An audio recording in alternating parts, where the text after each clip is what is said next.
Hello guys, welcome back to our YouTube channel. तो इस video के अंदर हम डिस्कस करेंगे क्लास 12th का maths NCERT chapter number first relation and functions, जिसकी एक्सरसाइज 1.1 का क्वेश्चन नंबर फर्स्ट का फिफ्थ पार्ट। फर्स्ट के 4 तक के पार्ट हमने डिस्कस कर लिए हैं प्रीवियस वीडियो के अंदर। इस वीडियो के अंदर हम फिफ्थ पार्ट डिस्कस करेंगे क्वेश्चन नंबर फर्स्ट का। देखिए, फिफ्थ पार्ट है relation R in the set A of human beings in a town at a particular time given by. A part है R is equals to relation है x Y such that X and Y work at same place. देखिए, यहाँ पर अपने को बताना है, check करना है कि जो रिलेशन है ये रिफ्लेक्सिव है, सिमेट्रिक है या ट्रांजिटिव है, ये अपने को यहाँ पर बताना है। तो देखिए, यहाँ पर अपने पास में क्या है, एक सेट है ह्यूमन बींग्स का। ठीक है, एक सेट है ह्यूमन बींग्स का। ठीक है, और उसका जो रिलेशन दिया हुआ है वो दिया हुआ है R is equals to x y element है, एक्स वाई ऑर्डर पेयर है, सच डेट किस हिसाब से एक्स एंड वाई जो है वो वर्क करते हैं सेम प्लेस पे। अगर एक्स और वाई वर्क कर रहे हैं सेम प्लेस पे, तो देखो रिफ्लेक्सिव अगर हमें चेक करना है, रिफ्लेक्सिव हम कैसे चेक करते हैं कि भाई हमारे पास में जो फर्स्ट एलिमेंट है, मतलब एक्स एक्स जो एलिमेंट है या ए जो एलिमेंट है, वो क्या करना चाहिए, बिलोंग करना चाहिए रिलेशन को, आर को। तो क्या बिलोंग कर रहा है? तो हो सकता है ना, एक्स और एक्स जो है कोई ह्यूमन बीइंग है, मान के चलो एक्स कोई ह्यूमन बीइंग है ना। तो सेम पर्सन हो सकते हैं ना एक्स और एक्स, जब भी तो वो सेम प्लेस पे वर्क करेंगे। ऐसा हो सकता है ना, जब अगर एक्स एंड एक्स क्या होगा, सेम पर्सन होगा, तो वो क्या करेंगे, सेम प्लेस पे ही वर्क करेंगे। तो पॉसिबिलिटीज है ना, अगर दोनों के दोनों सेम पर्सन होंगे तो सेम प्लेस पे ही तो वर्क करेंगे। और इसने क्या बोला, x and Y work at same place, ये कंडीशन आपकी क्या होनी चाहिए, सेटिस्फाइड होनी चाहिए। तभी आप उसको क्या करोगे, रिलेशन के अंदर लोगे, तभी वो बिलोंग करेगा रिलेशन को। तो बिल्कुल, अगर सेम पर्सन अगर होंगे तो सेम प्लेस पे ही तो वर्क करेंगे। तो रिफ्लेक्सिव चेक करने के लिए क्या करते हैं हम, एक्स एक्स जो है वो क्या है, एक तरह से सेम पर्सन है तो सेम प्लेस पे वर्क करेगा। तो एक्स एक्स जो है वो बिलोंग कर रहा है आर को। अगर रिफ्लेक्सिव में एक्स एक्स बिलोंग करता है आर को, तो वो रिलेशन जो होगा वो क्या होगा, रिफ्लेक्सिव होगा। तो बिल्कुल पॉसिबिलिटीज है। क्लियर है बात? चलिए, सिमेट्रिक में क्या होता है, ए बी बिलोंग्स कर रहा है अगर आर को, तो बी ए भी बिलोंग्स करना चाहिए आपका आर को। मतलब अगर एक्स वाई बिलोंग कर रहा है आपका आर को, तो वाई एक्स भी आपका बिलोंग करना चाहिए आर को, तब तो वो क्या होगा, सिमेट्रिक होगा। तो देखो, अगर एक्स वाई सेम प्लेस पे वर्क कर रहे हैं, तो y और x भी तो सेम प्लेस पे वर्क करेंगे। यहाँ पर एक्स वाई लेके चल रहे हैं हम, तो अगर x और y सेम प्लेस पे वर्क कर रहे हैं, है ना, x मतलब मान के चलो एक अंकित है और y मान के चलो एक विनित है, तो अंकित और विनित अगर सेम प्लेस पे काम कर रहे हैं, तो विनित और अंकित भी तो सेम प्लेस पे काम करेंगे। बात तो एक ही है कहने का मतलब। तो then y and x also work at the same place, तो ये भी एक तरह से सिमेट्रिक बना रहा है। तो यहाँ पर क्या हो रहा है, एक्स वाई बिलोंग कर रहा है आर को और वाई एक्स बिलोंग कर रहा है आर को, तो ये क्या होगा, हमारा सिमेट्रिक होगा। क्लियर है? बहुत ईजी है, कोई दिक्कत नहीं, बस ये कंडीशन आपकी सेटिस्फाइड होनी चाहिए, जो एक्स एंड वाई है work at the same place, ये कंडीशन सेटिस्फाइड करनी है आपको। उसी को आप क्या कर सकते हो, रिलेशन में ले सकते हो, आर में ले सकते हो। चलो, ट्रांजिटिव चेक करते हैं। ट्रांजिटिव क्या होता है, ए बी अगर बिलोंग कर रहा है आर को और बी सी भी अगर बिलोंग कर रहा है आर को, तो ए सी भी बिलोंग करना चाहिए आपका आर को, यही होती है आपकी।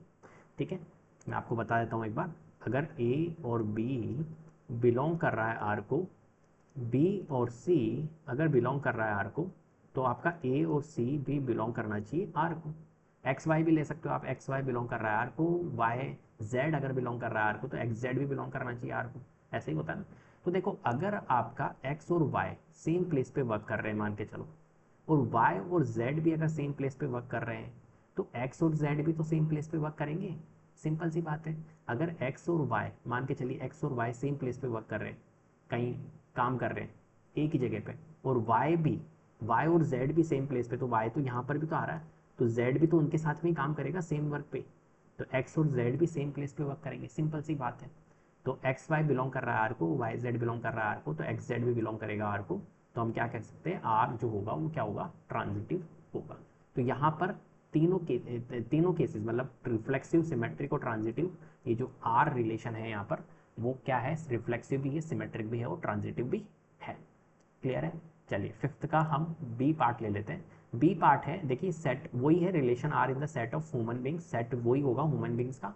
ठीक है, क्या रिलेशन है यहाँ पर बी पार्ट में, आर जो है एक्स वाई एक पेयर है, ऑर्डर पेयर, जिस सच डेट किस हिसाब से x and y live in the same locality. देखो प्रीवियस जैसा ही है, सेम प्लेस सेम लोकेलिटी, बात एक ही है। तो वैसा का वैसा ही होगा, यहाँ पर भी आर जो होगा रिफ्लेक्सिव होगा, सिमेट्रिक होगा और ट्रांजिटिव होगा। सिंपल सा सेम क्वेश्चन है बिल्कुल, देख लो आप भली। रिफ्लेक्सिव चेक करेंगे तो एक्स एंड एक्स जो है वो सेम पर्सन होगा, तो जब भी सेम लोकेलिटी पे वो क्या करेंगे, काम करेंगे, तो एक्स एक्स बिलोंग करेगा यहाँ पर आर। एक्स एंड वाई अगर सेम लोकेलिटी पे तो वाई एक्स भी सेम लोकेलिटी पे होगा, तो x Y belong to R, Y x belongs to R. Simple, वैसा का वैसे क्वेश्चन। एक्स एंड वाई अगर सेम लोकेलिटी पे है, वाई जेड भी सेम लोकेलिटी पे होता है, एक्स जेड भी सेम लोकेलिटी पे काम करेंगे, तो x Y belongs to R, y z belongs to are, x z belongs to R. तो ट्रांजिटिव है, तो इसलिए हम कहेंगे ये सारे के सारे जो ये रिलेशन जो है वो रिफ्लेक्सिव भी है, सिमेट्रिक भी है, ट्रांजिटिव भी है। सिमिलर क्वेश्चन है बिल्कुल, ठीक है। चलिए सी पार्ट की ओर चलते हैं। सी पार्ट है सेट, वही है ह्यूमन बींग्स का। आर रिलेशन है, एक्स वाई पेयर है, सच दैट किस हिसाब से x is exactly 7 centimetre taller than y. अब देखो, अगर एक्स ये सेटिस्फाइड करवाना, x is exactly 7 centimetre taller than y, तो जाहिर सी बात है एक्स क्या है, बड़ा है और वाई छोटा है, तो यहाँ पर रिफ्लेक्सिव तो नहीं होगा, क्योंकि एक्स एक्स के बराबर हो नहीं सकता। ठीक है, क्लियर है बात, क्योंकि एक्स जो होगा वो बड़ा होगा। तो यहाँ पर देखो, सिंस अगर x and x are the same person, अगर एक्स और एक्स, क्योंकि रिफ्लेक्सिव में क्या करते हैं अपन, सेम ही लेते हैं, तो एक्स एक्स ले रहे हो आप, तो एक्स एक्स अगर सेम पर्सन है तो ऑब्वियस बात है कि वो क्या होंगे, बड़े तो नहीं होंगे। एक्स जो होगा वो 7 सेंटीमीटर बड़ा तो नहीं होगा, क्योंकि वो दोनों सेम पर्सन है, और सेम पर्सन होंगे तो क्या होंगे, दोनों इक्विवेलेंट होंगे। तो he can not B taller than himself, क्योंकि अगर वो सेम पर्सन है तो खुद से 7 सेंटीमीटर बड़ा थोड़ी हो सकता है। ठीक है, सेम ही होगा, इक्विवेलेंट ही होगा। तो एक्स एक्स बिलोंग नहीं करेगा, x x is not belongs to R, इसलिए ये रिफ्लेक्सिव नहीं होगा। क्लियर है। चलिए सिमेट्रिक चेक करते हैं। तो आपको पता है सिमेट्रिक क्या होता है, एक्स वाई बिलोंग कर रहा है अगर आर को, तो वाई एक्स भी बिलोंग करना चाहिए आपका आर को। तो देखो एक्स अगर 7 सेंटीमीटर टॉलर देन वाई है, तो क्या वाई आपका एक्स से 7 सेंटीमीटर बड़ा हो जाएगा। अगर यहाँ पर आप मेरे को समझो, देखो जैसे मान के चलो कि ये एक्स है ना, और ये वाई है, क्लियर है, और ये जो x है ना, ये यहाँ तक तो ये दोनों इक्विवेलेंट है, और ये यहाँ से लेके यहाँ तक मान के चलिए 7 सेंटीमीटर, तो x जो है वो y से क्या है, 7 सेंटीमीटर टॉलर देन है। अब मैं तुमको वो बोलूँ, x तो चलो ये है टॉलर देन है 7 सेंटीमीटर, अब मैं ये बोल सकता हूँ y is 7 centimetre taller than x, तो y तो भैया छोटा है, तो ये सिमेट्रिक भी नहीं होगी। तो x is exactly 7 centimetre taller than y, तो हम y is not taller than x हम ये कहेंगे। तो x Y belongs to R, but Y x belong नहीं करेगा, Y X not belongs to R, तो R is not symmetric. Clear है बात। चलिए ट्रांजिटिव चेक करते हैं। तो ट्रांजिटिव के लिए देखिए, एक्स वाई बिलोंग करता है आर को, वाई जेड अगर बिलोंग करता है आर को, तो एक्स जेड भी बिलोंग करना चाहिए आपका आर को, तो वो ट्रांजिटिव होता है। तो देखो अगर x y, x is exactly 7 centimetre taller than y, y जो है वो 7 सेंटीमीटर टॉलर देन z है मान के चलिए, तो y अगर 7 सेंटीमीटर, तो z बहुत छोटा होगा, इतना सा होगा मान के चलो, और ये z दे देता हूँ, तो यहाँ से लेके यहाँ तक तो ये इक्विवेलेंट है, और यहाँ से लेके यहाँ तक ये 7 सेंटीमीटर हो जाएंगे। ठीक है, चलो तो क्या x जो होगा वो z से भी 7 सेंटीमीटर टॉलर देन ही होगा, आप बताइए। तो नहीं, ऐसा तो नहीं है, जेड एक्स जो होगा वो जेड से कितना टॉलर देन होगा, 7 तो ये और 7 ये, क्योंकि ये एक्चुअली में यहाँ तक ही है, तो यहाँ से लेके यहाँ तक भी तो 7 सेंटीमीटर है, तो यहाँ से लेके यहाँ तक ये 14 सेंटीमीटर टॉलर देन होगा एक्स। तो ये कंडीशन भी हमारी सेटिस्फाइड नहीं करेगी, तो x Y belong to R करेगा, Y Z belong to R करेगा, बट एक्स जेड जो है वो रिलेशन को बिलोंग नहीं करेगा, then X Z is not belongs to R, तो आर जो होगा वो ट्रांजिटिव नहीं होगा। तो आर इज नेदर रिफ्लेक्सिव, ना ही ये सिमेट्रिक है और ना ही ये ट्रांजिटिव है, ये हमने चेक किया। क्लियर है बात। चलिए नेक्स्ट क्वेश्चन पे चलते हैं, डी पार्ट पे। देखिए set of human beings he है, ठीक है, यहाँ पर रिलेशन दे रखा है, एक्स वाई जो है एक रिलेशन है, एक्स वाई पेयर है, ऑर्डर पेयर, सच डेट किस हिसाब से, x is wife of y, x जो होगा ना वो वाइफ होगा वाई का। तो यहाँ पर मैं आपको देखो ऐसे समझा देता हूँ, ये एक्स है और ये वाई है, तो एक्स अगर ये वाइफ है, ये वाइफ है, तो y जो होगा वो हस्बैंड होगा, सिंपल सी बात है। क्लियर है। अब रिफ्लेक्सिव चेक करने के लिए हम क्या करते हैं, जैसे x लिया तो x और x ले सकते हैं, तो अगर x x सेम पर्सन होगा तो क्या दोनों के दोनों x जो है वो वाइफ ऑफ x हो जाएगा क्या, अगर हम एक की वाइफ हो जाएगी, नहीं होगी ना, तो ये रिफ्लेक्सिव नहीं होगा। देखो check reflexive, x and x are the same person, मान के चलो कि x और x सेम पर्सन है, तो क्या मतलब x का ही वाइफ होगी x, ऐसा थोड़ी होता है, वाइफ और हस्बैंड तो अलग अलग होंगे ना, डिफरेंट होंगे, तो she can not be the wife of herself, वो उसकी वाइफ नहीं हो सकती एक्चुअली में एक्स की, ठीक है। अगर वो सेम पर्सन होगा, एक्स एक्स ही होगा, तो वाइफ नहीं होगी, ठीक है, दूसरे की, ठीक है। तो पेयर एक्स वाई के फॉर्म में होना चाहिए जब ये कंडीशन सेटिस्फाइड होगी। तो x x not belongs to R, R is not reflexive. अब देखो इसमें करते हैं, सिमेट्रिक में क्या होता है, एक्स एंड वाई जो है वो बिलोंग्स करता है अगर आर को, तो वाई एक्स भी बिलोंग करता है आर को, ऐसा होना चाहिए। तो देखो अगर x is wife of y है, तो क्या वाई जो होगा is the wife of x हो जाएगा? क्या वाई को हम वाइफ बना सकते हैं? वाई तो हस्बैंड है ना, तो y is the wife of x हो जाएगा क्या? वाई जो है वो वाइफ बन जाएगी, हस्बैंड से वाइफ बन जाएगी? नहीं, तो ये भी कंडीशन नहीं होगी। Then Y can not be the wife of X, तो x Y belongs to R, Y X not belongs to R, therefore R is not symmetric. X Y जो है वो बिलोंग करेगा आर को, बट वाई एक्स बिलोंग नहीं करेगा यहाँ पर आर को, ठीक है, क्योंकि वाई वाइफ नहीं हो सकती एक्स की, क्योंकि वाई हस्बैंड है ऑलरेडी, मेल है, तो मेल फीमेल कैसे बन जाएगी? तो ये आर इज नॉट सिमेट्रिक। चलो ट्रांजिटिव चेक करते हैं, ट्रांजिटिव में क्या होता है, देखिए यहाँ पर अपने को जेड भी लेना पड़ेगा, जेड ले लिया, ठीक है। अगर x is the wife of y और y जो है वाइफ ऑफ द z बन जाए, तो पॉसिबिलिटीज है ही नहीं, पहली बात तो क्यों, क्योंकि y वाइफ नहीं बन सकती है, क्योंकि y हस्बैंड है, मेल फीमेल कैसे बन सकता है? तो देखो x is the wife of y, they y can not be the wife of the anybody else, y किसी की भी वाइफ नहीं बन सकती है। तो x Y belong to R but y z not belongs to R, इसलिए हम कहेंगे ये ट्रांजिटिव नहीं होगा। आर इज नीदर रिफ्लेक्सिव है, ट्रांजिटिव भी नहीं होगा, ट्रांजिटिव भी नहीं होगा, सिमेट्रिक भी नहीं होगा, ट्रांजिटिव भी नहीं होगा। क्लियर है, बहुत ईजी सा क्वेश्चन। चलिए नेक्स्ट पार्ट पे चलते हैं, ई पार्ट।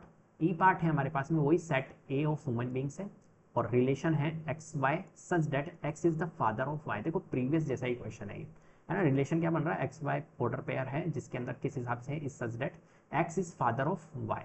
अब देखो x is father of y है, अगर x फादर है y का, तो क्या अगर मैं सेम पर्सन को लूंगा तो सेम पर्सन फादर हो सकता है, मतलब x का फादर हो सकता है? नहीं, तो ये रिफ्लेक्सिव तो नहीं होगा। अगर x are the same person तो he can not be the father of herself, simple सी बात है। तो x not belongs to R, therefore R is not reflexive.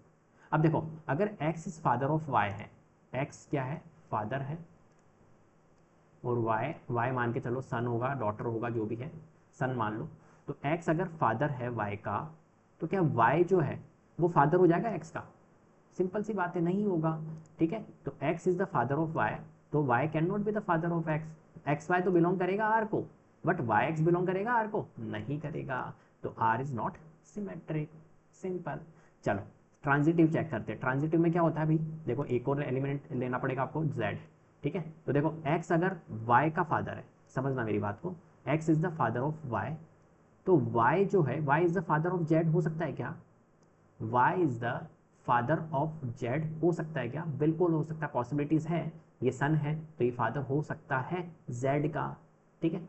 अब देखो चलो x जो है, x y जो है वो बिलोंग कर रहा है आपका रिलेशन को, और y z भी बिलोंग कर रहा है आपका रिलेशन को, तो क्या होता है ट्रांजिटिव में, क्या होता है, ट्रांजिटिव में x z जो होता है वो बिलोंग करना चाहिए आर को, मतलब x ये रहा और z ये रहा, ठीक है। तो क्या x जो है वो फादर होगा z का? तो अब आप सोचिए थोड़ा सा कि x का फादर अगर y है और y जो है वो z का फादर है, तो x तो z का ग्रैंडफादर होगा ना, फादर थोड़ी होगा। तो इसलिए हम यहाँ पर x बिलोंग करेगा y को, एक्स वाई बिलोंग करेगा r को, y z बिलोंग करेगा r को, लेकिन एक्स जेड जो है वो बिलोंग नहीं करेगा आर को, इसलिए ये नॉट ट्रांजिटिव होगा। देखो x is the father of y and y is the father of z, then x can not be the father of z because he is the grandfather, अभी मैंने आपको बताया। तो if x y is belongs to R, y z belongs to R, तो x z यहाँ पर belong नहीं कर रहा है आर को, तो आर इज नॉट ट्रांजिटिव, ठीक है। तो ना तो रिफ्लेक्सिव था, ना ट्रांजिटिव था, ना सिमेट्रिक था, तो R is neither reflexive nor symmetric nor transitive. Clear है, इस तरीके से इन क्वेश्चंस को सॉल्व करना होता है। तो उम्मीद करता हूँ आपको वीडियो पसंद आई होगी, अगर वीडियो पसंद आई तो प्लीज़ लाइक कीजिए, शेयर कीजिए, चैनल को सब्सक्राइब कर लीजिएगा, बेल आइकन को जरूर प्रेस कर लीजिएगा, जिससे कि अपकमिंग वीडियोस के नोटिफिकेशन आपको टाइम टू टाइम मिलते रहे। Thank you so much.